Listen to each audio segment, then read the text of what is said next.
son of the storm dragon by Ashton K. 423. Ren Daisuke thought my unconventional life would end after years of working in special forces and CIA.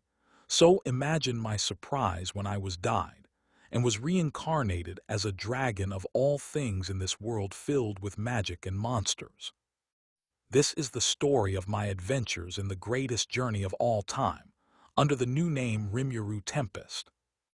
Tensura AU. Luffy # Luffy up what if Luffy fanfics godlike Luffy # One Piece of fanfics Luffy Zoro # Rimuru Tensura what if Rimuru Void King Chapter 23 Jura Tempest Federation The Proposal Great Forest of Jura Lizardmen Throne Room. In the morning following the war against the Orc disaster and his army, the representatives of the Allied forces were gathered once more within the Lizardmen Throne Room.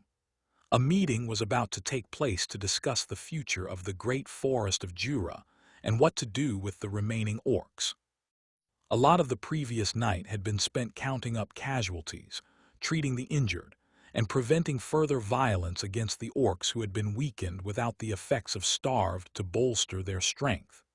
In this time, Rimuru had also been caught up on all of the events that had occurred since he left the forest. The appearance of Rito Hanakawa, an otherworlder who appeared within the forest and was taken into the care of Kataki and the Goblin village, the attack on the Ogre village by Gelmude, and their decision to leave their home, the attack by the Clown Magin within the Dryad's territory, Sumair's appearance and intervention, and lastly, how Trainee and the Dryads gathered up the monsters within the Great Forest of Jura to fight the Orc army. Following that came the details of the actual war itself prior to Rimuru's arrival. Needless to say, Rimuru was glad he had arrived when he did. The Allied forces had been holding up quite well against the Orcs, up until Gelmude chose to intervene and actively triggered Geld's evolution into the Orc disaster. Fortunately, Rimuru had arrived not too soon afterwards. His use of Chosen One, turning the tide once more, and preventing the Allied forces from suffering heavy losses to the empowered orcs. With a clear understanding of the events that led up to all this, Rimuru felt that he was partly to blame for the situation having escalated to the point it had. He left the forest well aware of the fact that Gelmude had been wandering around, his manipulation of Gabiru a clear sign of that. Had he been here from the start, he might have been able to prevent a lot of unnecessary casualties. But there was no point in feeling guilty now. He had made a choice, and he would have to live with it. Within the Lizardmen Throne Room, representatives of every race that had aided in the battle or sought refuge were currently present. And quite frankly, Rimuru was surprised by the sheer diversity of them all. Ogres and Kijin, lizardmen and their evolved kin, goblins and hobgoblins, wolves, merfolk, rabbitfolk, a few lycanthropes, elves, kobolds, bovides, equinoids, and even the Tengu. Each of these races was being represented by a select few in this meeting, given that some species had multiple clans. The orcs were also given a seat in this meeting at Rimuru's suggestion, though some didn't take kindly to that, or were seemingly uncomfortable with the fact. None of them dared to speak against his decision, instead willing to wait and see what judgment he would bring upon the remaining overgrown pigs. The Dryads were also taking part in the meeting, though only Trainee and her sisters were currently present. The others were helping keep things in order outside, given that tensions were still rather high with the orcs. Trainee was seated on Abaru's throne, with Rimuru on her lap in his dragon form, while Triya and Doris stood on either side of said throne. It was meant to be a show of strength and support from the Dryads, validating Rimuru's claim as the Storm Dragon's heir. But Rimuru knew that Trainee just wanted to hold him in his dragon form. He could sense her emotions, as well as the minor envy coming from her sisters. But looking at their faces and posture, one would never be able to tell what they were feeling deep within. I'm sure all of you already know, but allow me to introduce myself anyways, Rimuru said as he cleared his throat, silencing all those in the room. My name is Rimuru Tempest, son of the Storm Dragon, Rimuru Tempest, and the current guardian of the great forest of Jura, at least until the day of my mother's return. Rimuru introduced himself formally. Those already acquainted with him nodded their heads respectfully with smiles. Others seemed awed by the revelation. Some, such as the Tengu, seemed wary of Rimuru, which was understandable. He may be the storm dragon's heir, but he was still unknown to them. For all they knew, he could be here to forcefully subjugate them. He had no intention of doing that, of course, but they didn't know that. All they could tell was that he was powerful and had the backing of the dryads and other powerful species. Before we begin, I'd like to start by saying that this is my first time conducting a meeting of this sort, so I hope you'll overlook any improprieties on my account, Rimuru stated, his tail twitching slightly behind him. He had attended a few formal gatherings in his past life, but mostly as a bodyguard, and at most as a guest. Leading such a gathering of leaders was a different thing, though. As I stated before, we will be holding this meeting to discuss the future of this forest and its inhabitants, as well as the fate of the orcs that attacked us. At that, the current orc representatives gulped. Their gaze focused on the ground with a look of pure defeat and resignation. They had lost the battle, suffered heavy casualties, and even lost their leader. As they lacked the strength to fight the allied forces, especially Rimuru, and thus could only hope that Rimuru would be merciful to them. However, before we begin our meeting, please allow me to apologize to everyone in this room, Rimuru said as he lowered his draconic head slightly, an act that surprised many within the room, especially those who didn't know him. That the son of the storm dragon would bow his head was something unbelievable to them. I encountered Gelmute a few months ago and let him get away since I didn't deem him a serious threat at the time. That mistake allowed him to corrupt and awaken a high-level fire elemental spirit that scorched a wide area in the forest, and allowed him to manipulate various tribes through false promises and nomming. And yet, despite knowing that, I still left the forest for the Cannot Mountains. That was poor judgment on my part, and you were the ones who paid the price for it. The room became so silent following the explanation and apology that the only thing that could be heard was the occasional drop of water from the cave ceiling hitting the floor. To see a monster as powerful as Rimuru not only apologizing, but lowering his head to them, was something they had not expected. Given the storm dragon's rather carefree attitude and tendency for destruction, most of them had expected Rimuru to be more or less the same, wild, untamed, and potentially arrogant, even if he was an intelligent monster.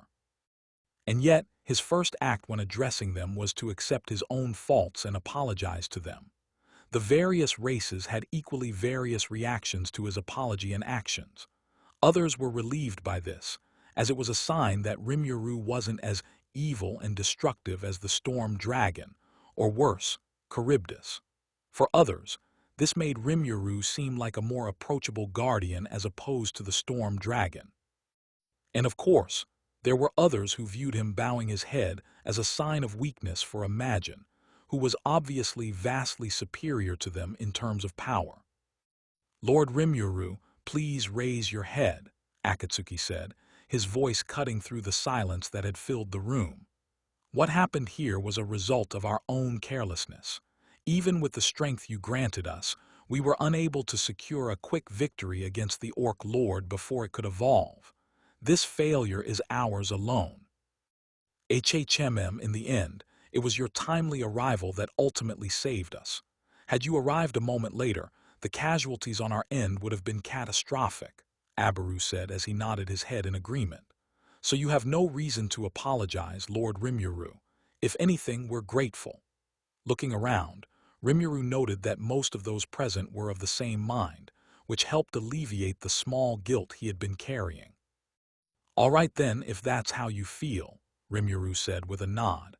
"Moving on with the meeting, the first thing to discuss is what we're going to do with the remaining orcs," Rimuru said as his expression became more neutral, prompting everyone in the cave to also become serious.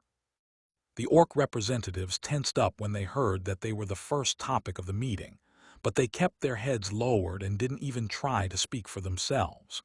Rimuru understood that they had accepted their defeat, but at the very least, they should be able to try and negotiate for their own lives. What would they do if he just decided to kill them all? Out of the 200,000 orcs that took part in the war, about 95,000 remain. If we take into account the women and children that were following the army from a distance, the total number of orcs exceeds 250,000, Trainee spoke up. Thanks to the efforts of the Dryads and Saui's team, they had been able to get a measurement on the overall losses on both sides of the war. 250,000. That's a lot of orcs, Rimuru murmured as his eyebrows furrowed in thought. He hadn't forgotten his promise to the late orc disaster. The sins of the orcs died with Geld the previous night and were devoured by Rimuru himself.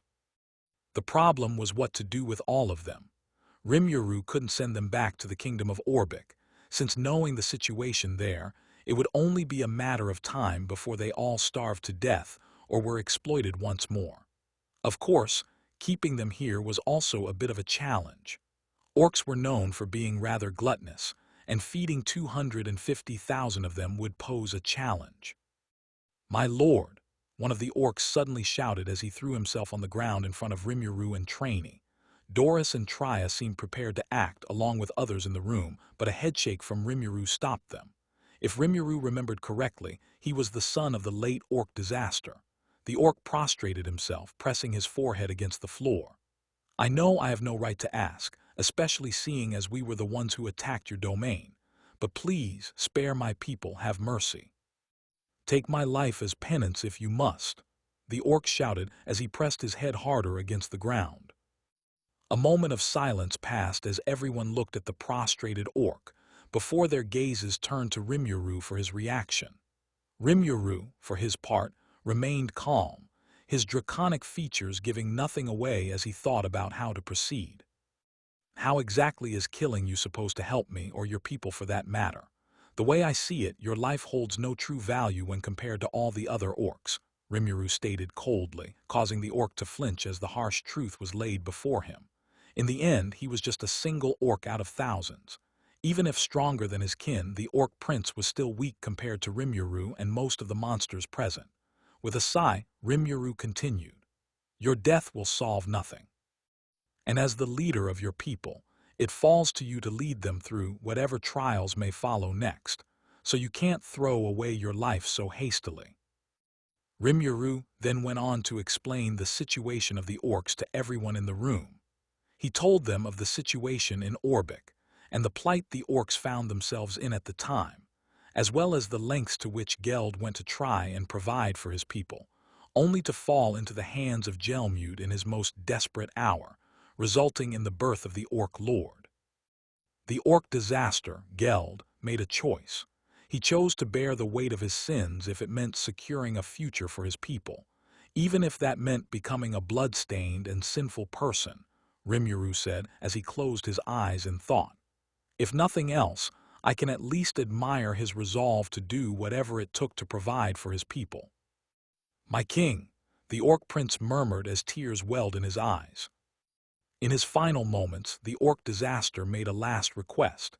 He begged me to let his sins die with him, and that they do not fall upon his people, whose only true crime was falling under the effects of starved, Rimuru explained as he turned to the representatives gathered. "In the end, I chose to grant him his wish, but I realize that it may not be fair to some of you who suffered losses in this war. So seeing as I devoured the orc disaster, I'll also take his sins and that of all the orcs upon myself. So please direct your complaints at me," Rimuru stated, much to the shock of all those present. "My lord, we cannot allow you to carry such a heavy burden." The Orc Prince tried to argue as he looked up from his prostrated position, but Rimuru would hear none of it. "Too bad, this was the agreement between me and the late Orc King. Your people have already suffered enough as it is. I won't be so cruel as to add more suffering on top of that," Rimuru stated plainly, leaving no room for the Orc Prince to argue further. "My lord, surely you jest." The leader of the Bava suddenly shouted as he stood, his expression angry and offended. "These filthy pigs not only entered the domain of the storm dragon, but they attacked and ate our people. How can you just let them be after committing such a heinous crime?" Loath as I am to agree with a stupid Bavite, in this instance I have no choice, the Equinoid's leader said as he also stood up and snarled at the bowed orc prince. "These filthy pigs slaughtered our people without any mercy and devoured them limb by limb. Some were even eaten alive. The only way to atone for such a crime would be to purge the orcs. Kill them all." Looking around the room, Rimuru could tell that some of the other people in the room were of the same mind as those two, and Rimuru couldn't blame them. Many of them had lost their homes and suffered losses as a result of the orc army's march. Had the Dryads not warned them, the losses would have been much more severe. "As you all most likely know, my own mother died last night in the battle against the orcs," the representative of the merfolk spoke up, though it wasn't the same one as the one from the war meeting. She looked similar, but significantly younger. "She sat here with all of you in the war meeting, but died an honorable death in battle. But still, my sister and I could not bury her in the traditional manner of our people, because her body was cremated on the battlefield in order to prevent the orcs from gaining strength through devouring her." Rimuru had, of course, heard of this news. Merfolk were a matriarchal species, and their leader had died in the battle last night. And he had also been made aware of the grim lengths the Allied forces had taken to prevent the orcs from devouring flesh on the battlefield and gaining more power. It was an effective but rather morbid method. "I'm sorry for your loss," Rimuru said. He knew the words would mean little, but figured it was the least he could do. "I never forgot the aid the merfolk sent when the fire spirit Ifrit set the forest ablaze. I only wish I could have thanked your mother myself." "Thank you, my lord. I'm sure she would have been happy to hear that," the young leader of the merfolk said with a pained smile. "And I'm sure my mother would have supported your decision. The war has been won. There's no need for further bloodshed." Rimuru gave a respectful nod at her support. It was good to see that despite suffering, the young merfolk was able to look past things like hatred and revenge for the greater good of her people. "What about you, Abaru?" Rimuru asked as he turned to the chief of the lizard men. "The war was ultimately fought on your people's territory. Don't you have any complaints or terms?" "I have none, my lord," Abaru said as he shook his head sideways with a smile.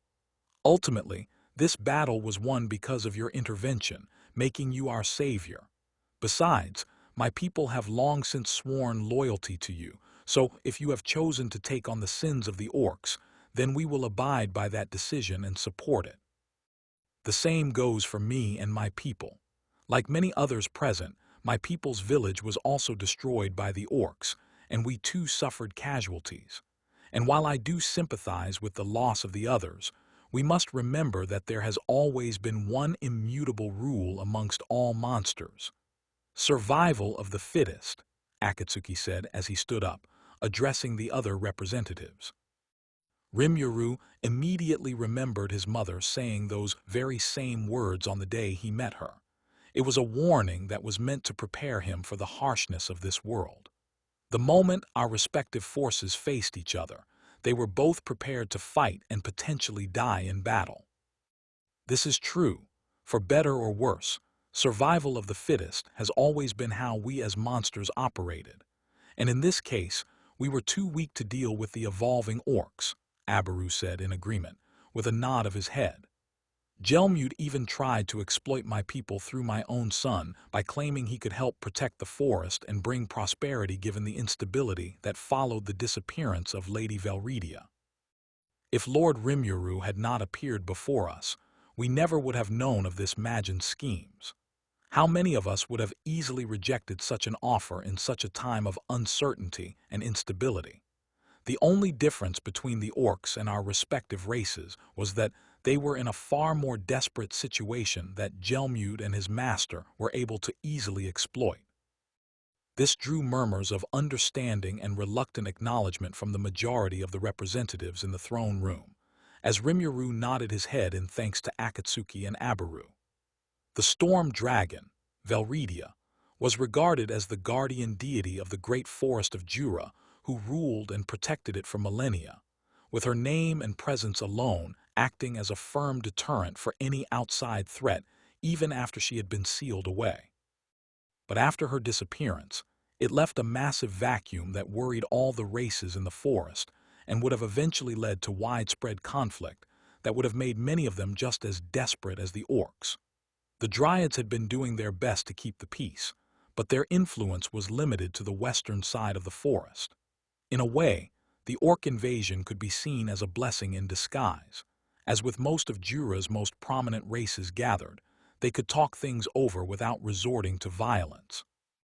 Of course, Rimuru's goal was to hopefully unite them all by the end of this meeting. We Dryads have served directly under Lady Velredia, managing the forest in her stead. That loyalty naturally extends to Lord Rimuru, her son and heir. If Lord Rimuru has chosen to spare the orcs, then we Dryads will stand by his decision, Trainee said, her sisters nodding their heads in agreement. She then turned to the Bavite and Equinoid chiefs with a cold glare. Though I would like to point out to the chiefs of the Bavids and Equinoids that while the casualties that occurred in the marshlands were a tragic consequence of war, the comrades they lost before the battle took place were because they disregarded the warnings of the Dryads. Unlike the losses in the marshlands, those were due to your pride and recklessness, and therefore cannot be blamed solely on the orcs. The Bavite and Equinoid chiefs irked in response to Trainee's accusation, knowing they had no rebuttal against her claim. The two grumbled but ultimately sat back down, knowing they had no real room to argue, and that the fate of the orcs lay with Rimuru, who had been the one to end the war. Even they were not foolish enough to challenge someone of his prowess. Rimuru had heard about that as well from Trainee and agreed with her. From what he understood, the two races were hot-headed and had been at war for more than a century. Their fights usually caused a lot of damage to the surrounding area, which made sense given they were Arank monsters with great physical prowess. It was probably because of this constant fighting that they developed such a brutish mentality and disregarded the warnings of the Dryads. In the end, they paid a heavy price for it and had nobody to blame but themselves. Rimuru only hoped this would serve as a lesson for them.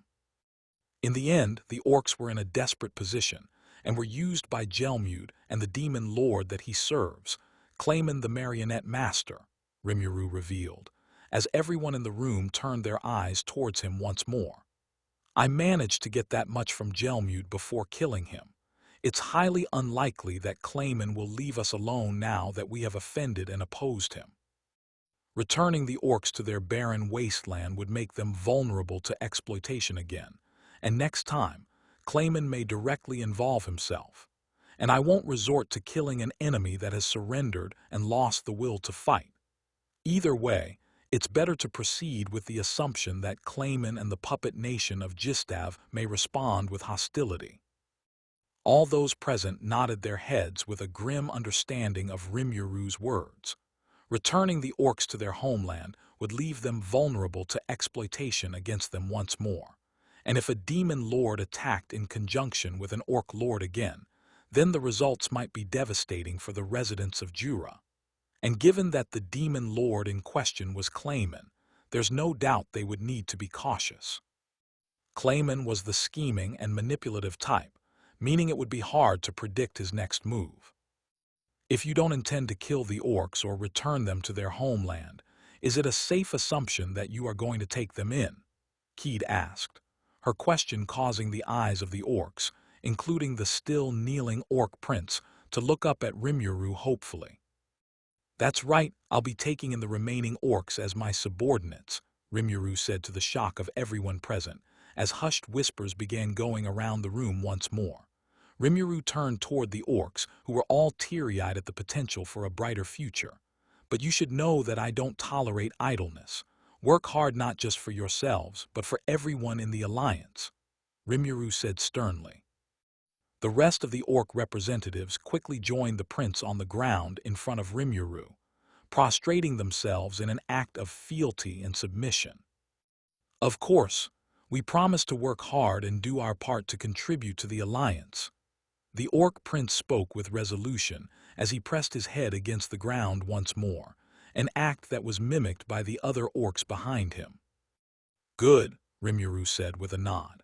As long as the orcs abided by the rules he set and didn't cause trouble, he was willing to give them a home within the great forest of Jura. In that way, he not only kept his promise to Demon Lord Geld, but used the power he gained from him to protect and provide a better future for his people. Hopefully with this, you can rest a little easier, Demon Lord Geld. Know that I've got eyes on your people now. I think that concludes the future of the orcs for the time being. And while I know the results may not have been satisfactory for everyone, I hope that you understand my reasoning and won't cause trouble for the orcs while they are under my care, Rimuru stated as his eyes traveled across the room. His words were both a declaration and a warning. The orcs were now his subordinates and thus under his protection. An attack against them would be an attack against Rimuru himself, and none present were stupid enough to oppose such a declaration. And so the various representatives nodded their heads in understanding, some more reluctant than others. Great. Following that, I'd like to discuss the future of the forest and its inhabitants, Rimuru said, which caused all to fall silent once more and give him their full attention. The situation within the forest has changed drastically since my mother vanished from the forest. She never directly ruled over any of your people, but her power and presence were enough to keep order within the great forest of Jura and act as a deterrent to major forces outside of it. Since her aura vanished a few months ago, there have been a multitude of changes both within and outside the forest. Various heads nodded in agreement to this. Since the storm dragon had vanished, the balance within the great forest of Jura had been thrown off. Monster behavior began to change as a result, and some intelligent species started to become ambitious. And as seen by the invasion of the orcs, there were powers outside Jura that were looking to take advantage of the current situation and take control of the great forest of Jura. My mother entrusted the forest to me in the brief moment that we met, and until her return, I intend to protect this land and its inhabitants, Rimuru said firmly with a nod. A lot of people in the room let out breaths of relief at the prospect of still having a protector. That being said, my power still pales in comparison to that of my mother, and I worry my presence won't be enough of a deterrent against powerful individuals such as other demon lords or heroes. Therefore, what do you all think about coming together and forming an alliance? An alliance, Keed repeated, as the chatter began once more in the throne room. And what exactly would this alliance entail? My long-term goal is to unify all the tribes and races within the forest, to create a nation of monsters that is accepting of all races, Rimuru explained as the eyes of many widened. My hope is that by coming together and utilizing our individual talents and strengths, we can create a country where all of us can live fulfilling lives. Of course, there's also the fact that by standing together, any potential enemies will have to carefully consider any course of action against us. Rimuru's goal and declaration immediately caused everyone to murmur, as the notion of all the races in the great forest of Jura coming together and forming a nation was something unprecedented and unheard of. They were each used to living separately, despite being under the protection of a singular being, the storm dragon Velredia. But now here was her heir, wanting to unite the species of the great forest of Jura under one banner. Most of the races, such as the goblins, kobolds, rabbitfolk, and elves, seemed interested and hopeful at the prospect, since it provided numerous benefits and practically guaranteed prosperity for their race's tribes for generations to come. Though some of the stronger races like the ogres outside of Akatsuki's village, the Bavides, and the Equinoids were skeptical or concerned, due to either pride or whether such a thing was in their best interest.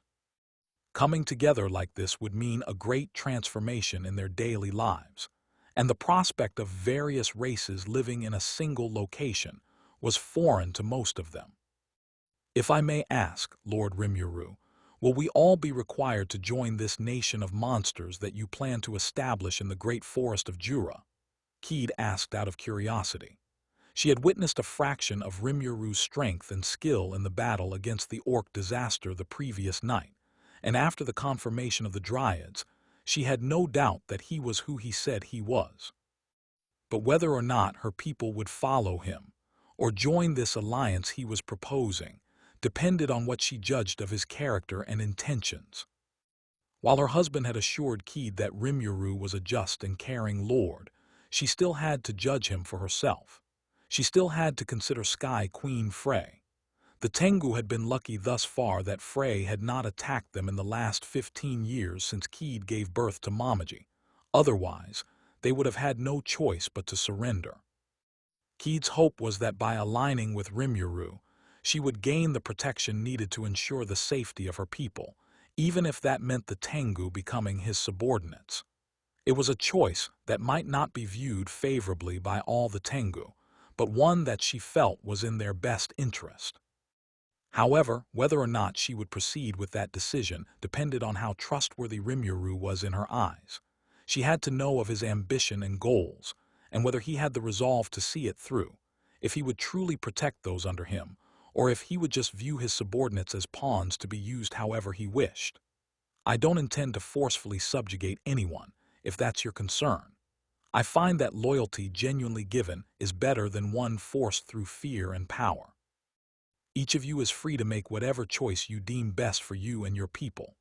That being said, in the event of another invasion or attack on the forest, other tribes will be expected to lend aid to protect the land we all call home," Rimuru answered as his eyes swept over the room. "For many centuries, the tribes of Jura have benefited from the protection of the storm dragon, but for the foreseeable future, we must rely on ourselves. Without the storm dragon's protection, many view the great forest of Jura as territory that is vulnerable, and as long as we do not display a unified front, others will be emboldened to also try their luck. Keep in mind that my goal is to establish a nation, one that will ultimately ensure the prosperity and security of all creatures within the storm dragon's domain.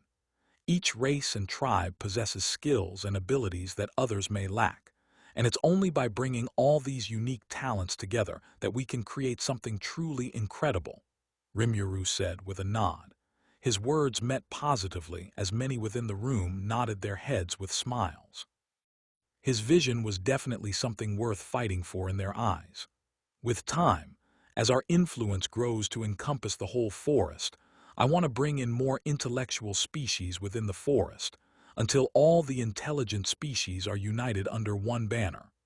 At that point, our strength will be solidified, and our enemies will be hard-pressed to attack us without risking significant losses themselves. HMPH, if you truly want to create such a powerful nation, then you shouldn't rely on weak monsters such as those puny goblins. We Bavids would be of much greater use to you than they ever would," the Bavid chief boasted, only for the Equinoid chief to scoff. "Like Lord Rimuru would gain anything from such a weak and dumb race like yours. Take us Equinoids, my lord. With us by your side, no species in the great forest of Jura will dare to defy your will," the Equinoid chief declared, causing his Bavid counterpart to growl in turn at the insult. The surrounding monsters present couldn't help but let out exasperated sighs as they knew what was coming. However, before the two chiefs could begin bickering and shouting at each other once more, two glowing vines swiftly shot up from the ground beneath them and tightly wrapped around their necks. Everyone turned to see Trainee, who was still seated on Abaru's throne with Rimuru on her lap, with her hand extended towards the two chiefs. She didn't look pleased in the slightest. "That is quite enough. I won't allow the two of you to show any disrespect to Lord Rimuru," Trainee said, her voice uncharacteristically cold compared to the soft and elegant tone she usually carried herself with. "Lord Rimuru has already made his intentions clear. Any who wish to pledge their allegiance and join this alliance are more than welcome to do so, regardless of their strength and species," she stated, not just to the Bavids and Equinoids, but to everyone present. She unraveled the vines that were choking them, setting the two chiefs back on the ground. The two of them glared at each other for a moment before quietly sitting down. Both of them knew it was in the best interest of their people to join this alliance, and naturally, the opposing party was thinking of doing the same thing. As deep as their century-long grudge ran, they couldn't let one party align with Rimuru while the other was left out. So the Bavad and Equinoid chiefs were forced to accept that they would both be joining the alliance. "Thank you, trainee." Rimuru nodded his head at the Dryad before looking at the restrained leaders. "As I pointed out, this is meant to be mutually beneficial to everyone involved, not just the strongest races.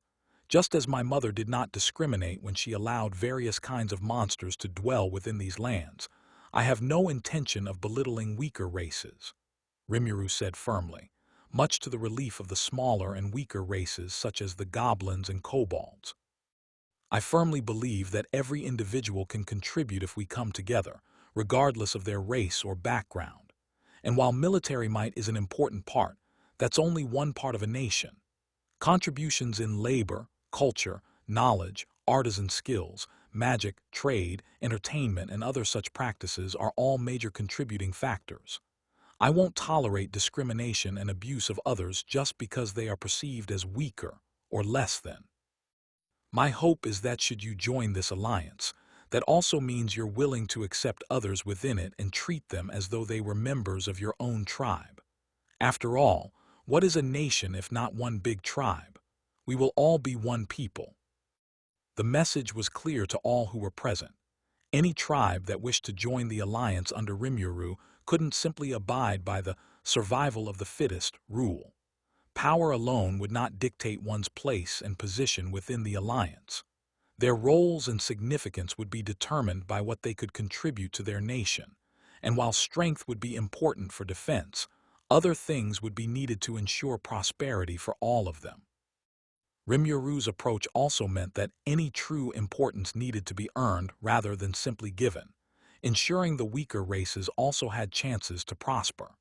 And since Rimuru was undeniably the strongest individual in the forest, in addition to his heritage and the support of the races who already pledged loyalty to him, that meant he had the means to ensure said approach was upheld. In the end, the decision to join this alliance lies with each individual tribe. I truly believe that by coming together, we can create something that will benefit everyone, Rimuru added once more, reminding them that this wasn't a subjugation, but rather a decision that each leader would have to make for their people. "Regardless of your choice, I have no intention of abandoning those that suffered as a result of this crisis. You lent us your aid, so the least I can do is help you rebuild your homes." This drew murmurs of relief and gratitude, as several of the races and tribes had to flee from their villages and homes after being warned of the approaching orcs by the Dryads. Many of those villages had been razed or burned to the ground as the orcs passed through them, leaving many monsters without homes to return to. For many, this was a huge concern as that meant they had no shelter, and even their fields, crops, and whatever food they had in storage had been destroyed. "My lord, what of those that wish to join the alliance you are proposing? How will you accommodate them?" Valen, the elven elder and representative, asked. At this, Rimuru nodded his head and leapt from Trainee's lap, much to the Dryad's disappointment, seen by a small pout on her cheeks. He transformed into his human form mid-jump and landed on the ground. Stretching his hand forward, he used earth manipulation to raise a portion of the ground up to form a stone table in the middle of the throne room. He immediately summoned a large global map that he had bought during his time in Dworgen. He had been studying the terrain of Jura during his free time and had flown over most of it prior to leaving for the Kanot Mountains. Thanks to Great Sage, he had come up with the ideal settlement locations. Naturally, I want to have more than one settlement.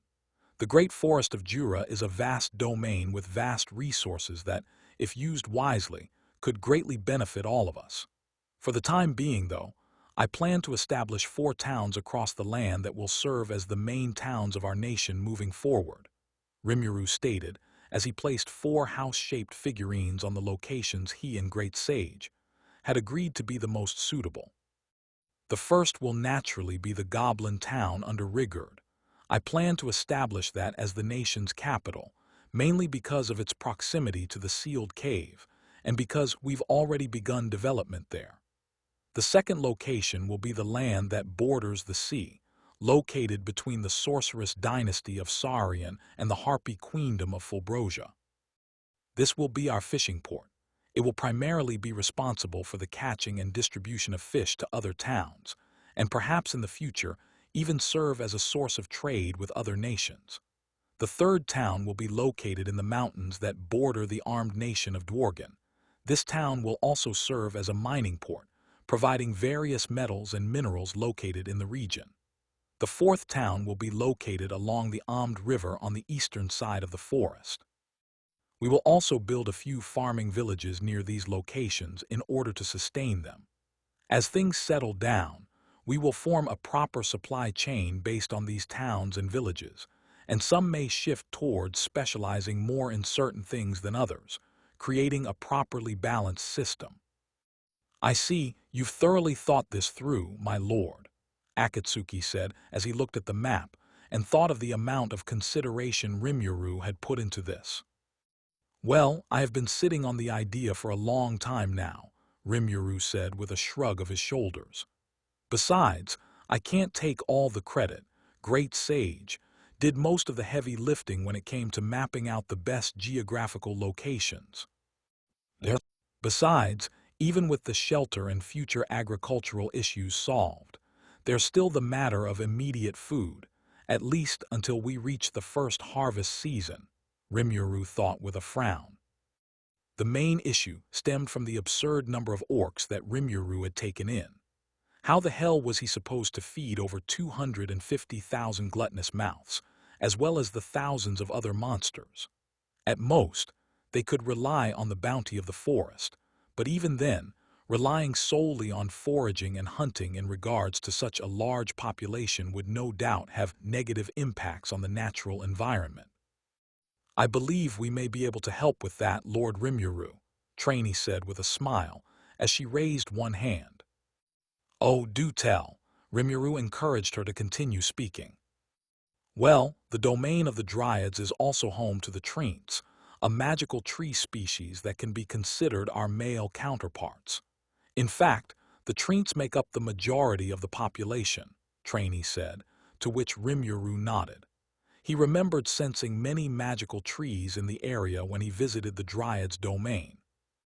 The Treants are capable of surviving by absorbing air, water, sunlight, and magicules, and are also capable of producing magical fruits that never rot or deteriorate over time.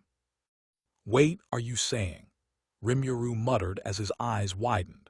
Many of the monster leaders had similar reactions as they also pieced together what Trainee was trying to say. Indeed, the Treants don't need sustenance beyond what nature already provides, and we Dryads as spiritual life forms eat only as a luxury, not out of necessity. As a result, over the many centuries since we took refuge in these lands, we've just been accumulating the fruit from the Treants, Trainee said with a smile, as everyone stared at her in shock. Oh, and I should also mention that given their nature, these fruits have enough nutrition and magical energy to keep an individual fed for 7 days, though that may vary depending on the strength of the individual. Trainee, that's just incredible, Rimuru couldn't help but say in awe. Just like that, the food shortage issue had been wiped away with a thought. Using the Treant fruits to feed the population until they became self-sufficient was a solid plan. The fact that a single fruit could keep a person fed for up to a week was no laughing matter either. That kind of food reserve would be useful on long journeys or military campaigns. It would drastically reduce the load of food one would need to carry. Notice, further analysis will be required to assess additional uses of the Treant's magical fruit.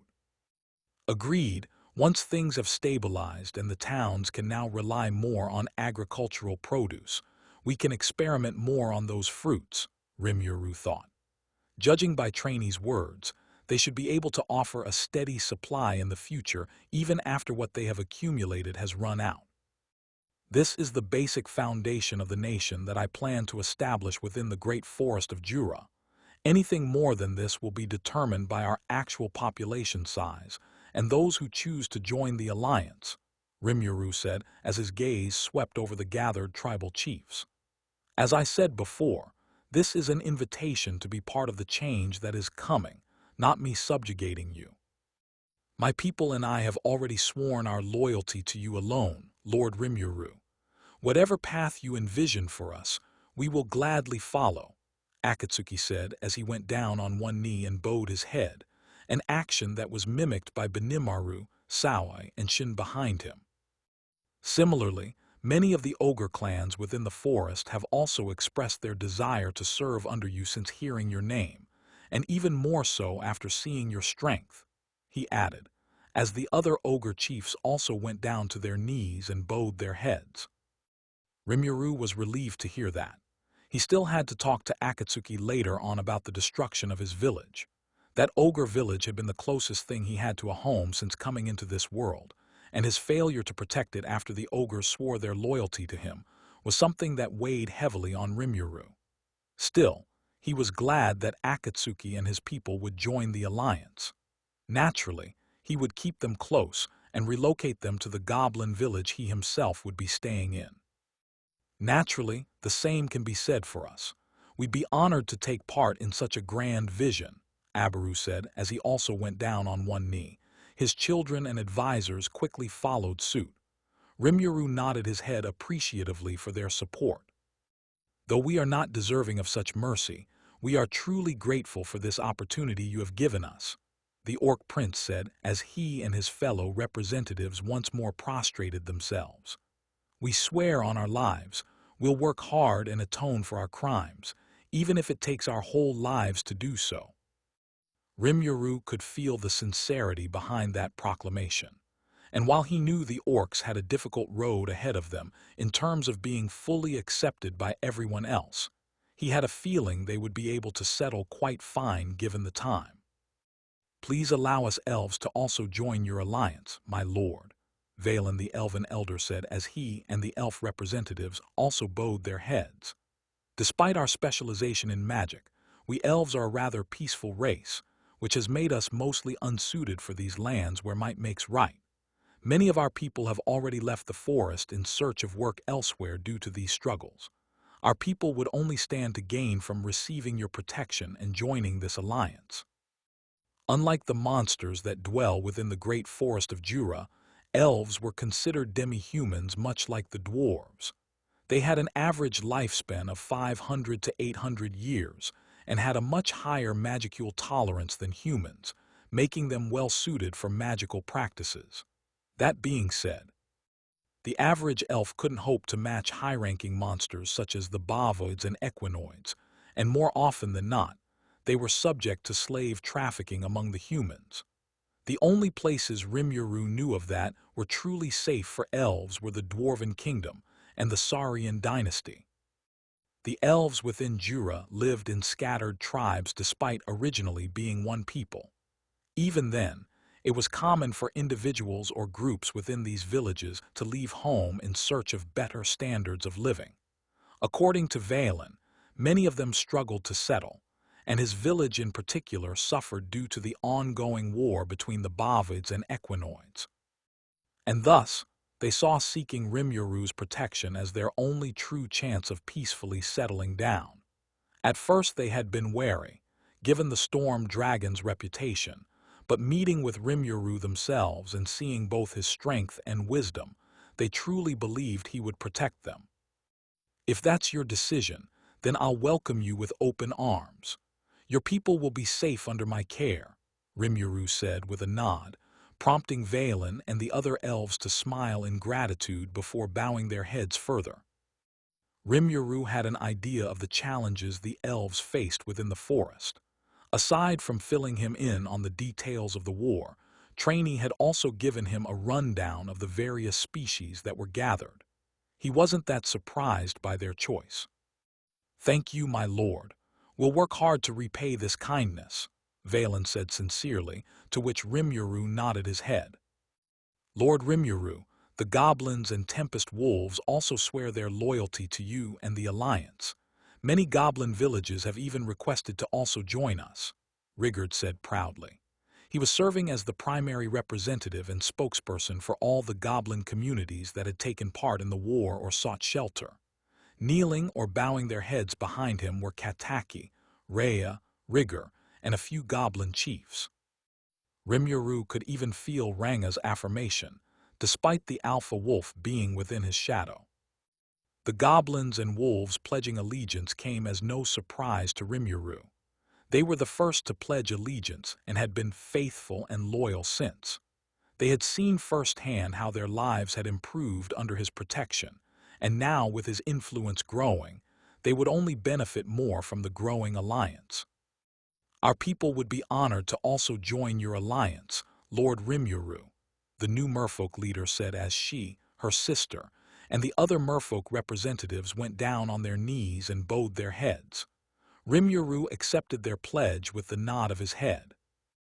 Rimuru then turned toward the Bovoid and Equinoid chiefs, who seemed to be shifting between glaring at each other and glaring at him. It was clear they seemed to be against the idea of being on the same side, but letting the other side align with Rimuru wasn't an option for either of them.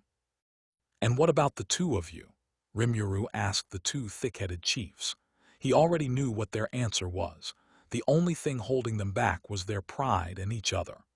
I will remind you that even if you choose not to join in the alliance, your people will be required to lend aid in the event that the forest faces another invasion like the attacks by the orcs. Oh, of course we will join your alliance, my lord. Our loyalty has been yours from the beginning, the Equinoid chief quickly said as he got down on one knee.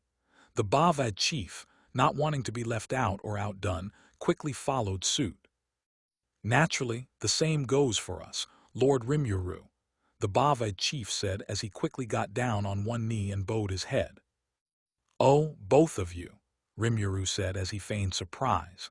Then since the two of you will be part of my nation, and thus one people, I suppose it's safe to assume that you'll put an end to your war. It wasn't so much a question, but rather a term and condition for them to join the alliance, and the two chiefs understood as much. Rimuru wouldn't tolerate any infighting between his people, especially if it led to bloodshed and disturbed the peace he was trying so hard to build. The two chiefs hesitated for a moment, neither of them daring to look up at Rimuru and instead keeping their heads bowed nervously. The concept of coexisting with their longtime enemy was revolting to both of them. Their people had been at war for over 100 years, and there was a lot of bad blood between them as a result of that. It wasn't something they could just toss aside, even if they were asked to. Hence the reason they could not confidently answer Rimuru's question. Sai, I don't expect your two tribes to get along anytime soon, but as long as you can avoid resorting to physical confrontations between one another, I'll accept your pledge and welcome you, Rimuru stated.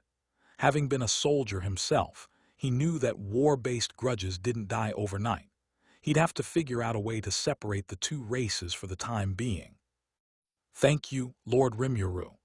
The two shouted unanimously as they bowed their heads in gratitude for his understanding. Following that came the pledges of the rest of the species being represented in the current meeting, the kobolds, rabbit folk, and even a few lycanthrope variants. Each of them pledged their allegiance, and just like that, Rimuru's influence and position within the forest was solidified. Despite this affirmation, there was one tribe that had not yet agreed to join the alliance, and if Rimuru was being honest, it was the race he currently had the most interest in after hearing about them from Akatsuki. The Tengu. Rimuru had been surprised by their connection to Byakuya Araki, and by default Akatsuki's ogre village. Not only were they the most powerful species within the forest on an individual level, but they were highly capable aerial combatants.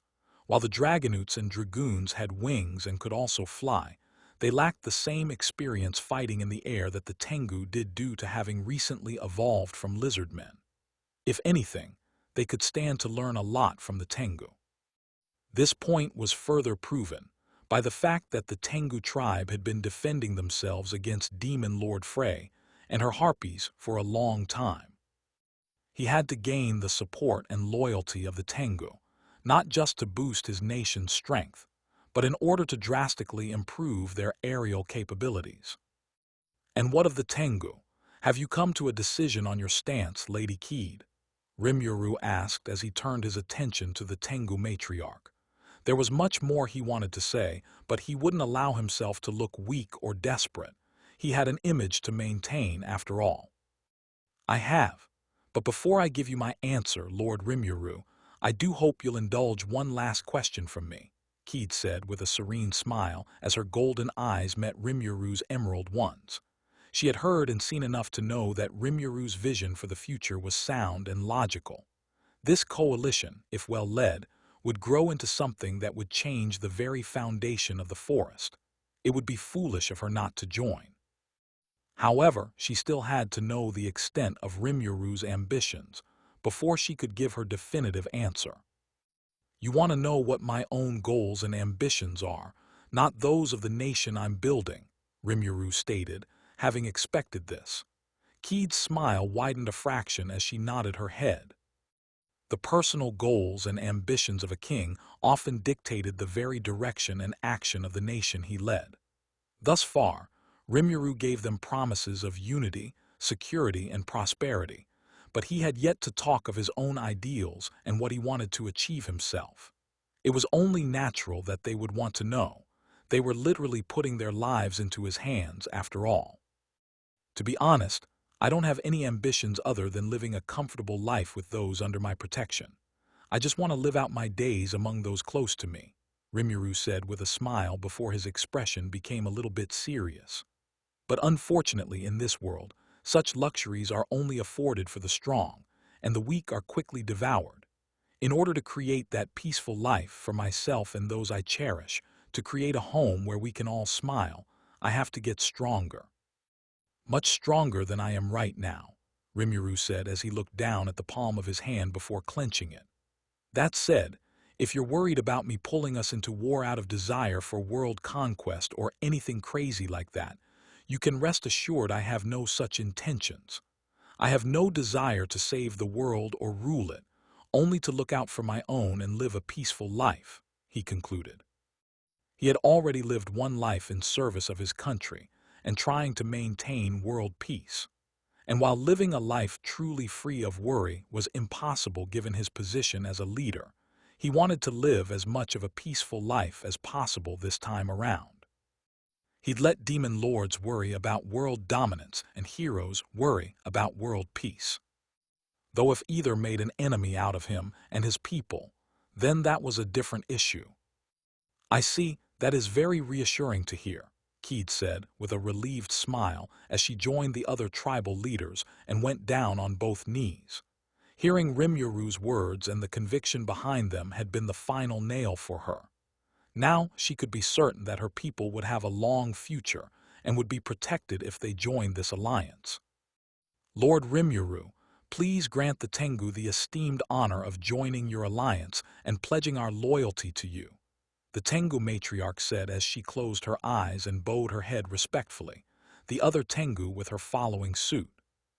"Don't worry, your lives are in my capable hands now," Rimuru said reassuringly with a nod. Having a species as powerful as the Tengu join his alliance was greatly reassuring. "Then allow me to make a proclamation," Trainee said as she stepped forward. Her sisters also went down on one knee as a sign of fealty to Rimuru. "By the authority granted to me by Lady Velredia herself as Chancellor of the Great Forest of Jura, I hereby name Rimuru Tempest, son and heir of the Storm Dragon, the new Chancellor of the Forest and the ruler of monsters," Trainee declared, much to Rimuru's surprise as well as those present. Trainee then turned back towards Rimuru with her trademark smile before also going down on one knee and bowing her head.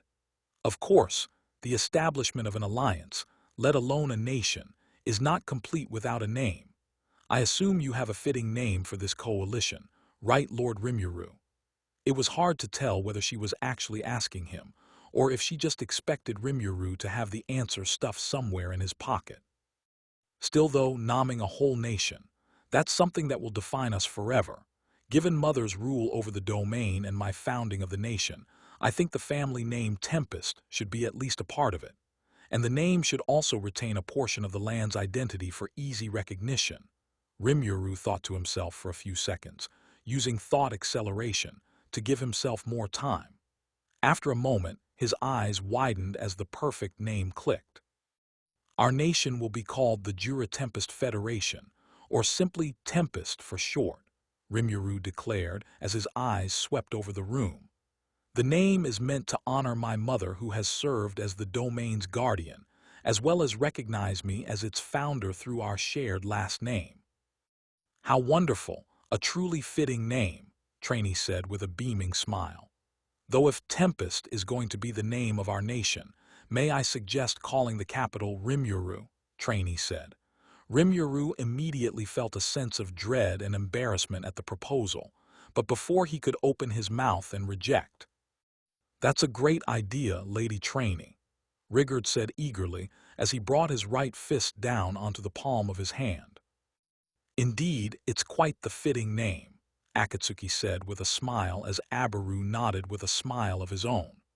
The other representatives also began to voice their agreement, and in that moment, Rimuru knew there was no way out of it. Then Lord Rimuru, Trainee started once more as she bowed her head, and this time every last individual in the room followed suit. Please accept our sworn allegiance to you and the Rimuru Tempest Federation. I'll be counting on all of you, Rimuru said firmly with a nod as he accepted his role as the ruler of monsters. Right, everyone declared firmly. The road ahead was still fraught with many dangers and unknowns. The Western nations that vied for Tempest so they could exploit the resources within the forest, the demon lords that wanted to claim the territory as their own. Following the meeting, each representative was asked to go to their respective people and spread word of the unanimous decision that had been made within the Lizardmen throne room. However, Rimuru had asked for Trainee, Akatsuki, and Keed to remain behind since he had something he wanted to discuss with them. And with that, the three leaders remained seated as the others left. All right, I'll get right to the point, Rimuru said as he turned to the three of them. I want the three of you to serve as my advisors as we establish our foundation as a nation. While I may be strong and capable, I feel a nation based solely on the decisions of a single individual will have a single point of failure. Even if only advisory, I would appreciate having your counsel as we move forward. Of the leaders that were gathered today, I can confidently say the three of you were the most advanced and intellectual, and you're all experienced leaders in your own right. Rimuru had thought long and hard about this decision, long before today. Initially, he planned to just have Abaru in place of Keed, but after meeting the Tengu matriarch, seeing her intelligence for himself, and having heard of how her village was just as developed as Akatsuki's, if not more so, he decided to go with her instead.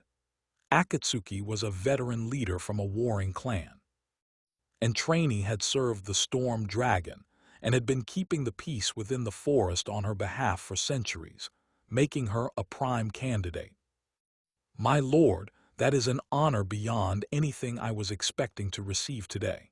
If you truly believe my experience can serve you in such a manner, then I'll gladly offer my counsel, Akatsuki said with a respectful nod.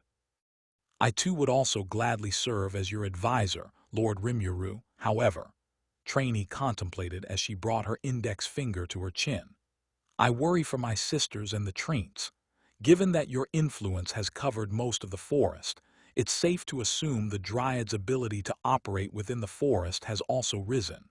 I fear we may be spread thin without numbers, which may leave the Treants vulnerable. That's right, Trainee wasn't just the leader of the Dryads, but she was also the manager of the forest.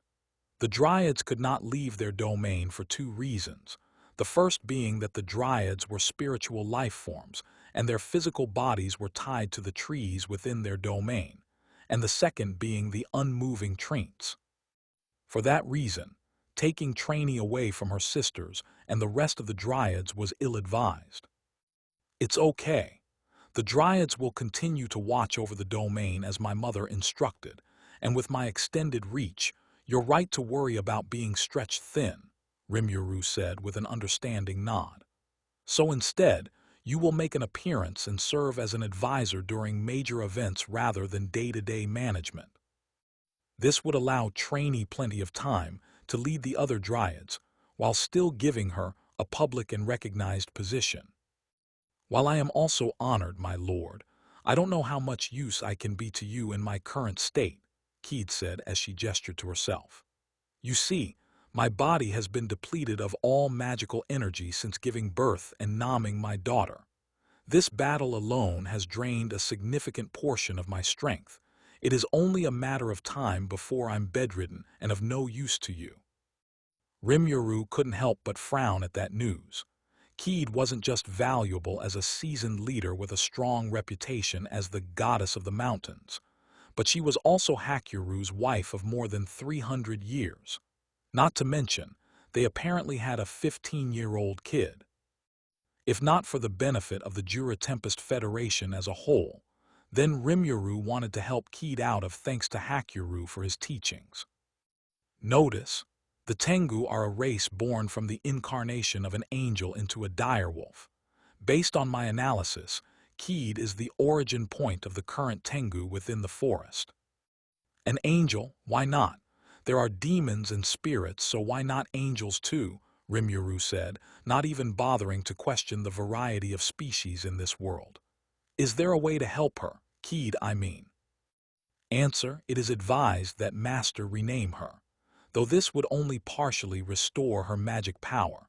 Full restoration could prove to be more detrimental due to her current physical condition. If she's as frail as you're implying, it's a wonder she fought and survived this war, Rimuru thought. He could only imagine how powerful she had been in her prime. Judging by what Trainee said about the Tengu fending off Demon Lord Frey, Keed had to have been on par with the Demon Lord herself. If you're open to it, I may have a solution to your illness, Rimuru said out loud to the surprise of the Tengu matriarch. What? I don't understand, Keed stammered, momentarily losing her composure. She had long since accepted that her body was failing her and her death was near. Her only goal had been to train Momoji and teach her all she needed to succeed her. But that plan had been thrown out the window the moment Benimaru and her husband, Hakuru now, came to her village. In that moment, a fire had been lit within her once more, and she felt like the young woman who had professed her love under that maple tree. Hence her decision to join the battle and fight beside her beloved once more.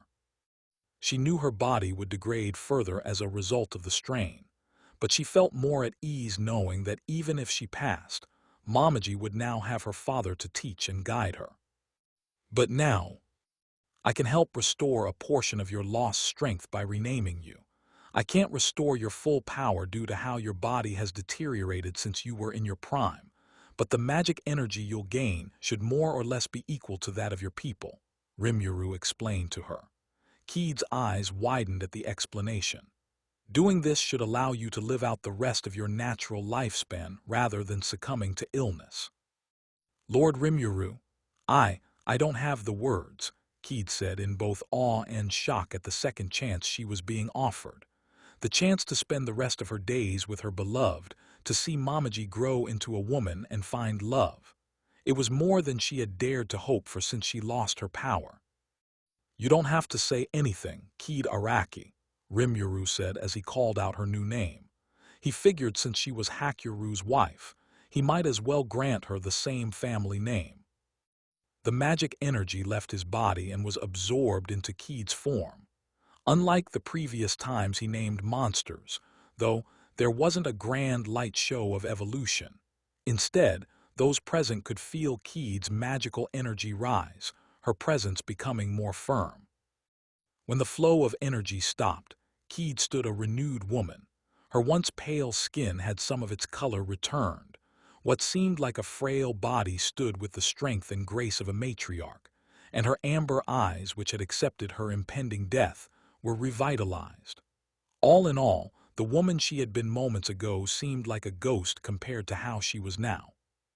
Judging by her magical energy alone, I'd place her at the higher end of Special A rank, a step above the average Tengu. But like Hakyuru, her true strength probably lies in her skill with the sword, Rimuru assessed. The whole process had taken less than 4% of his own magicules, a clear sign of how much stronger he had gotten since he left for his training trip and after devouring the orc disaster. Lord Rimuru, I can't even begin to express my gratitude for this generous gift you've granted, Keed said as she went down on both knees and bowed her head. Her thanks came from the very depths of her heart. Rimuru could tell that much even without having to use desire. You're welcome, though to be honest, I didn't just do it for you, or even for my own benefit, Rimuru said, prompting Keed to look up at him from her position. Hakyuru is my teacher, and I owe him a great deal for teaching me the Hei-style swordsmanship. This was also a way of repaying that debt. I see, Keed said with a smile as she stood up. His response had given the Tengu matriarch a clearer understanding of him, and had reaffirmed the fact that she made the right decision to have her people follow him. Even so, I am grateful. Because of you, I get to live out the rest of my days with my beloved, and I get to watch our daughter grow into a woman. Still can't believe that geezer had a kid, Rimuru muttered as he shook his head. I was surprised to learn he had a wife, Akatsuki said with an exasperated sigh of his own. Keed could only laugh melodically at their reactions. She wasn't surprised that he had kept their union private after she left. Though parting ways had been a painful experience, they both had responsibilities. Hakyuru had to pass his grandfather's teachings to his people, and Keed had to lead her own people. When she had found out she was with child, a part of her wanted to return and tell him, but she knew what would happen if she did. He would leave his home, and the Hei-style wouldn't be properly passed on. Byakuya Araki had been her teacher as well, so that was the last thing Keed wanted. And so she didn't tell him, but she was glad to know she had left with a piece of him within her. Lord Rimuru, please allow me to answer your earlier proposal, Keed said as she bowed her head once more. I'd be honored to serve as your advisor in the nation you're building. Glad to hear it, Rimuru said with a grin. With that, he had his advisory council. Keed and Akatsuki would be the ones advising him on a daily basis, and Trainee would be available for major situations that would affect the forest and nation as a whole. The nation he envisioned was finally starting to take shape. Many races within the forest had already decided to join him, increasing their numbers by tens of thousands in the course of a single night. There was still much left to do, much to organize, but on this day, the Rimuru Tempest Federation had been formed, and Rimuru stood as its ruler and guardian. The week that followed the summit meeting in the marshlands was a blur of activity and Rimuru's first true taste of leadership since reincarnating into this world. Prior to this moment, he had only been leading and delegating, never actively controlling things, but now that he was the ruler of a nascent and forming nation, that was going to change. Rimuru permanently relocated to the Goblin Village, now known as Rimuru City.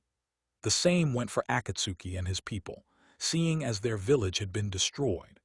Aside from the influx of ogres and Kijin, the majority of the allied forces had sent a portion of their people to the capital as well, resulting in a massive influx that went well over the tens of thousands within the span of 7 days. For the time being, several temporary housings had been built, but the dwarf brothers were working around the clock with a dedicated labor force to build permanent housing for everyone. In the last 7 days alone, the old goblin village had more than tripled in size, fitting the descriptions of a large town instead. At this rate, it wouldn't be long before it was truly worthy of being called a city. Aside from the growing Rimuru City, the 3 additional towns were now under construction. Construction on these fronts was led by monsters with knowledge of building, such as the ogres and Tengu. Temporary shelters had also been made given that it would take some time before each town was completed. Villages had also been constructed near these towns in the capital, and were already working towards agricultural production for the entire alliance. It would be a long while before the first harvest, and whether or not it would be enough to sustain everyone remained to be seen. For the time being, the Allied forces were relying on the bounty of the forest and the treant fruit that the Dryads were providing, ensuring that nobody went hungry during this period of great change. Each town was a blend of species from the Alliance rather than just one or two. As a result, Rimuru wasn't surprised to see some tensions rise between the different monster species. He had expected as much and knew it would take time before everyone could truly accept each other as one people. But thanks in part to the Dryads and the different racial leaders, there had been no major disputes as of yet. Aside from the infrastructure development, Rimuru had also named the leaders of each allied race and clan, along with a wide variety of monsters over the past week alone. This act was meant to both strengthen them as well as secure their loyalty in a tangible manner. Those who didn't know him expressed their concerns at him performing such an act, but Rimuru assured them he had the necessary strength to name them and would not permanently lose his power. The Equinoid and Bave chiefs were named Gazul and Mezul, named due to their resemblance to cows, oxen, and horses. The two, having been rank monsters, grew even stronger from the influx of magicules and evolved further. The Bave chief evolved into a toroid, and the Equinoid chief into a centoid, both of which were monsters at special A rank. Worried that the influx of power would not only result in more fighting but also get to their heads, Rimuru gave them a firm warning on the behavior he expected from them, and that they were still to give training and the Dryads adequate respect, since they would be the ones speaking for him when he was not available. The next leader named was the Orc Prince. Naming him was meant to be a gesture of goodwill, a sign to the Orcs that he was genuine about offering them a home in these lands and a place in this alliance. Rimuru named him Geld, after the late Orc disaster. He placed the hopes and dreams of the late king on his son through this, an act that brought Geld to tears, only for him to nod his head in determination. The influx of magicules caused Geld to grow and evolve into an Orc king, a parallel evolution that was equivalent to the Orc Lord. He even awakened the unique skill, Gourmet, which was similar in many ways to Starved, but thankfully lacked the endless hunger and desire to devour, meaning Geld could grow even stronger with time if he devoured strong monsters. His evolution to Orc King placed him on the higher end of A rank, contending with the likes of Benimaru in terms of magicules. Then there were the two daughters of the late matriarch of the merfolk. The eldest daughter had been named Serena, and the younger sister Ariel. The influx of magicules instantly evolved them from B-rank merfolk into A-rank naiads, with the two of them being on the higher end of A rank. Their bodies, which had been comprised entirely of fish scales and features, took on a more human appearance. Most of their scales receded and gave way to supple human flesh, with patches of shimmering scales on different parts of their body, their forms emitting an ethereal and unnatural beauty. However, as Rimuru looked at them, his eyes widened when he saw Ariel's transformation. Her new humanoid form looked identical to one of the figures he had seen in the crystal orb of the fortune-telling dark elf back in Dworgen. The luscious red hair that fell over her shoulder, the sea-green eyes, her fin-like ears, and the patches of shimmering blue scales on her neck, shoulder, and left arm. There was no doubt that she was one of his destined ones. Rimuru didn't outwardly react to this revelation, his face perfectly calm as he processed. After Shizue's death, he knew that there was no future set in stone. Whether or not Ariel would become someone important in his life was still something that remained to be seen, but for now, he would treat her as he would any other subordinate. Other monster leaders were also named, such as various kobold and lycanthrope leaders. But for those Rimuru could not name, such as the elves and even the dryads, great sage, devised a method that would instead allow him to forge a soul corridor between him and said individual that was similar, but not identical, to the master-subordinate soul corridor created through naming. This didn't strengthen the subordinate in terms of magic energy or trigger evolutions, but like monster naming, it did strengthen the subordinate's spiritual power, or soul, which would allow them to potentially awaken skills. This was seen when one of the elves awakened the unique skill, botany. It was a skill that was similar to Rimuru's degenerate, in that it allowed for the merging and separation of matter. In this case, it was strictly fauna, allowing the elf, Alara, to merge or separate various fauna and create new plants. The potential uses and implications alone were astounding. Through this method, Rimuru would be able to establish a connection with all his subordinates, be it through naming or forging the soul corridor himself. According to Great Sage, it would be mutually beneficial in the long term to forge those connections with all those under him. Rimuru didn't question it much and just followed the advice given, his trust in his partner absolute. Of course, his new subordinates weren't the only ones that had gotten new skills or abilities in the last 7 days. After his return from the Cannot Mountains and the battle with the Orc disaster, Great Sage had begun a thorough analysis of all the skills he had acquired from his training and the recent events, and indulged in its favorite hobby of merging and optimizing his skills through degenerate. The first skill to be optimized was obviously Great Sage itself. To further enhance its computational power, 2 new subskills were added to it, predictive calculation and schemer. Predictive calculation was one of the extra skills Rimuru had acquired from devouring the Dragon Lord in Cannot. It allowed him to predict future events or actions by running high-speed simulations after analyzing all available information.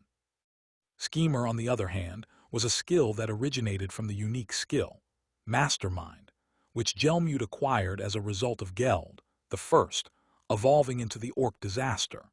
The skill shared many similarities with Great Sage, and thus had been dismantled and converted to magicules, all except for the subskill Schemer. It was an ability that allowed the user to rapidly make complex and long-term plans based on provided information. Between predictive calculations, probabilistic foresight, and Schemer's strategic capabilities, Great Sage's ability to aid its master had increased drastically. Next came Apex Predator, which had evolved into the unique skill, Gluttony, as a result of it being merged with Starved, which Rimuru got from devouring the Orc disaster. Evolving into Gluttony caused the size of his stomach to increase by 5 times, and the range of predation increased several times over. It also gained a new subskill called Food Chain that created a symbiotic relationship between Rimuru and all those connected to him.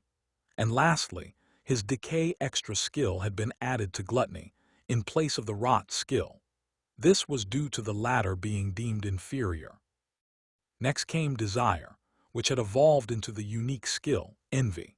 This happened as a result of the extra skill Adaptive Evolution, which Great Sage had analyzed from Sumir being added to Desire. Upon evolving into Envy, the subskill Drainage evolved into the subskill Energy Drain.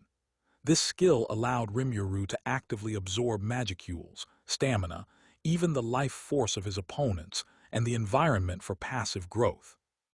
The subskill Replication evolved into Seize, allowing him to steal the skills, arts, and techniques of other people, though with arts and techniques, only the opponent's proficiency was reduced. And ironically, he gained the subskill Desire, the ability to perceive and manipulate the base emotions of others, particularly feelings of envy, greed, and ambition. All in all, it was a significant step up from where he had been prior to when he left for the Cannot Mountains. Not only had his power grown many times over, but his skills had also evolved, or at least greatly improved. It certainly helped him feel a lot more confident stepping into the leadership role, but he didn't let it get to his head. He knew there were bound to be people far stronger than him out there if he looked hard enough. It might sound deprecating, but Rimuru firmly believed living life with that kind of mentality would help him live a longer life and would let him be prepared for the next big conflict, whenever it may be. JTF capital, Rimuru City. Rimuru found himself by the hilltop that overlooked the newly named Rimuru City, watching the sun setting over the horizon as lights began to light up in the expanding village. It was almost hard to believe that a few months ago this place had been a small, poorly constructed goblin village on the brink of destruction. But looking at it now, Rimuru couldn't help but feel a sense of pride and accomplishment at what they had achieved. The last few days had been a roller coaster of activity. If he wasn't attending to one thing, he was tending to another, and when he was free, he was nomming over 100 monsters each day. With so much going on in regards to food, shelter, and clothing for everyone, he knew it would be another week, maybe more, before he could properly settle down. Things sure are changing fast now, right, Ranga? Rimuru asked his faithful companion. The large wolf was laying flat on the grass, with Rimuru leaning against him in his human form.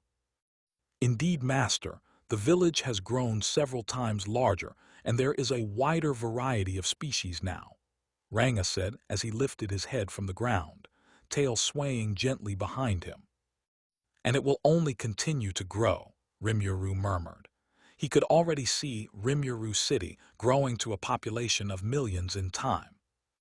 After a moment, Rimuru couldn't help but let out a sigh as he stood up, stretching his arms and legs for a moment before turning to Ranga, who had also gotten up the moment his master stopped leaning against him.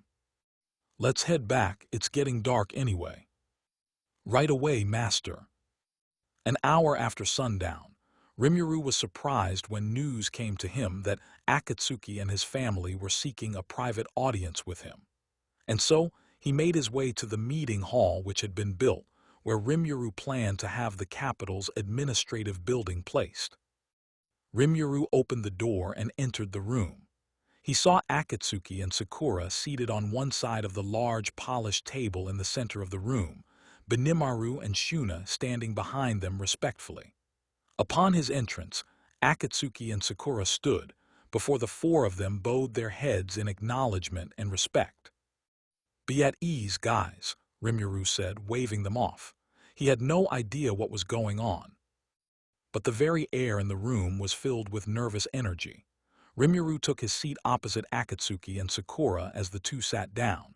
He wanted to tell Benimaru and Shuna to also sit but decided against it. So, I was told you wanted to see me. What is this about? Is there a problem with the settling of your people? Rimuru asked. It was the only logical reason he could think of for Akatsuki's entire family to be present. No, everything is fine in that regard, my lord. However, the reason I requested an audience with you does have to do with my people, as well as their future, Akatsuki said with a stoic expression and formal tone. He then went on to clear his throat before speaking again. Lord Rimuru, on behalf of my entire clan, please allow me to express our deepest gratitude. You not only saved us from the brink of annihilation but gave us a new home and a brighter future that we can all look toward. You have given us a new purpose. Please, Akatsuki, there's no need for such formalities when it's just us here. We're all comrades, and your people were the first to welcome me and teach me after I left my mother's cave, Rimuru said as he waved his left hand in a dismissive manner, but he could tell by the atmosphere in the room that they weren't dropping it any time soon. You are too humble, Lord Rimuru, Sakura said, her voice softer than Akatsuki's but no less firm. We may have welcomed you, but your arrival was also a blessing for us. In the short time you stayed with us, you changed the lives of many of our people and now have opened a path that's brighter than we dreamed of. As you said, our people were the first to welcome you and the first to willingly pledge allegiance to you, Akatsuki said as he met Rimuru's eyes with an intensity that made him sit up straight. It is precisely because of this unique bond, and our desire to further solidify the bond between you and our people, that we have come here tonight with a proposal, a means to seal our allegiance and fealty through not just words, but blood as well. Rimuru's mind finally caught up with what was going on. He almost felt like an idiot for not picking up on it sooner. He had a sinking, yet somewhat exhilarating feeling in his chest as his heart began to beat harder within him. He cast a glance towards Shuna, who stood behind her mother. She hadn't looked him in the eye from the moment he walked into the room, her gaze lowered to her feet and a faint blush adorning her skin. Through envy, he could sense her anxiety and hopefulness. "Lord Rimuru," Akatsuki spoke up, his voice ringing with conviction, causing Rimuru to turn his focus to him. "To demonstrate our unwavering loyalty and to intertwine our future with yours, I, as her father and the head of our clan, wish to offer you my daughter Shuna's hand in marriage." Rimuru, for a moment, was stunned. While he had a feeling of where the conversation was heading, actually hearing it was a different matter altogether. He had been well aware of Shuna being a potential partner, and he was well aware of her feelings for him, hers and Shin's. But the concept of marriage was something he hadn't thought possible this early into his new life. Honestly, he figured he had at least 5 years before getting married. He turned towards Benimaru, the recently appointed samurai general of his growing nation. The young general had been quiet with a stoic expression, but in that moment when his ember eyes met Rimuru's, his lips curled up into a small, almost imperceptible smile. He gave a small nod, the only indication of his own approval. "We understand that as a great leader your path is your own," Sakura added, her tone gentle and understanding. "It is likely that Shuna will not be your only partner, but we have accepted this, and so has she. Such is the way of powerful rulers. Our traditions are not so rigid as to demand exclusivity. However, it would be our greatest honor and deepest wish that you accept her as your first wife, the head of your household." Her words were pragmatic, but somewhere in there, Rimuru was beyond certain he had heard the plea of a mother. I am deeply honored by your proposal," Rimuru managed to say as he regained his composure, using thought acceleration to process the whole thing in seconds. He took a breath before speaking his next words. He was well aware that what he said next could make or break the alliance he had with the Kijin. "Shuna is a remarkable woman, beautiful, intelligent, skilled, and dedicated," Rimuru praised. And he meant every word. The time he spent in the ogre village had allowed him to see Shuna. She wasn't just the ogre princess. She was constantly striving to give as much as she received. She wasn't one to be sheltered. She was just as dedicated to contributing. She was a skilled weaver and an even greater magic user in her own right, and those talents had only grown more since she became a Kijin. Rimuru's eyes returned to Shuna once more. She was the center of it all, and yet outwardly she seemed the most calm of anyone in the room. Since evolving into a Kijin, her appearance had slightly grown into that of a 16 to 17-year-old girl. This very situation would have been considered immoral back in his old life.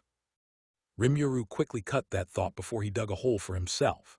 Modern human sensibilities about monogamy simply do not apply to this world. Monster societies, especially at the highest levels, operate on a much more primal and hierarchical system based on power. As long as one was strong, they wouldn't struggle to gain attention. And considering how the ogres had been influenced by medieval Japanese culture, he wasn't too surprised to see them marrying off Shuna at such a young age. Once more he turned to Shuna, and this time she met his eyes. Her ruby eyes were shy, hopeful, and determined all in one. But the smile on her face as she gave a small nod said it all. There was no coercion here. This was as much a personal decision as it was a political one. Not that Rimuru thought Akatsuki was the type to force his daughter to marry, but Rimuru also valued Shuna's feelings on the matter. Rimuru felt the weight of the offer on him once more. It was a political and cultural declaration of the highest level. Akatsuki's clan was entrusting the crown jewel of their people to him. To accept would permanently solidify the bond between him and the ogres and Kijin, creating a powerful and long-lasting alliance. To refuse, Rimuru didn't even want to think of how insulted they would be, no matter how politely he phrased it. While he highly doubted the ogres would leave or betray him if he refused, he was well aware of how either choice he made would permanently alter his relationship with Akatsuki, his family, and his entire clan. Whether that was for better or worse depended on his choice. Rimuru took a deep breath and closed his eyes. The cogs in his mind began to churn once more as he thought of Shuna. Not as a friend, not as a potential love interest, but as his wife. From a logical point of view, she was perfectly suited for the role of a queen. She was beautiful, well-spoken, carried herself with grace and etiquette, and was extremely intelligent. Her work ethic was also great, and if she was like her parents, she was probably more skilled than him in terms of diplomacy. Shuna was more than just a pretty face. She was a leader in her own right. On a more personal note, Rimuru knew that she cared for him in more than a platonic manner. It showed in the way she used to bring him food when he trained outside the ogre village, the way she came up with small excuses to be around him, and he could sense it through desire. Slowly a genuine smile began to take shape on Rimuru's face. "Akatsuki Sakura," Rimuru spoke up, his voice filled with a warm confidence that eased the tension in the room. "I am deeply honored by your proposal. The significance and sincerity of it are not lost on me." He turned his gaze to Shuna, a soft smile on his face. "Shuna is an amazing individual. She's smart, beautiful, dedicated, and kind. And if she's anything like the two of you, a natural-born leader. But beyond that, I find I've quite enjoyed the time I've spent with her during my stay at the ogre village, and it wouldn't be a stretch to say I admired her resolve and kindness. If she is truly willing, then I'd be more than honored to accept Shuna as my partner and wife," Rimuru said with a nod. A wave of relief and joy washed over the faces of the Kijin family. Akatsuki let out a hearty yet controlled laugh as he finally let down the walls of formality that they had built up. Sakura's smile widened as she seemed to relax, the tension from seconds ago seeming to ease in that moment. Even Benimaru's smile seemed to widen a fraction as he closed his eyes and nodded in satisfaction. Then there was Shuna herself. The pink-haired Kijin looked up once more, her ruby eyes meeting Rimuru's emerald. In them, he saw relief and joy. "My lord," she said, her voice barely a whisper, "to stand by your side would be the greatest of honors. Please take care of me and my people from now on," she said with a bow of her head. That night, the developing Rimuru city held a large celebratory feast in honor of their king and queen. The central plaza of the developing town became alive with vibrant energy, cheers, and music. Great bonfires were lit, their flames leaping and dancing, banishing the shadows of the night. The air was thick with the joyous sounds of laughter and music, and the occasional howl of the Tempest wolves could also be heard. But above all, the intoxicating smell of roasted meats, various spices, and stews in large pots filled the air in a powerful, blended aroma. The arrival of the guests of honor sent a wave of cheers rippling through the crowd.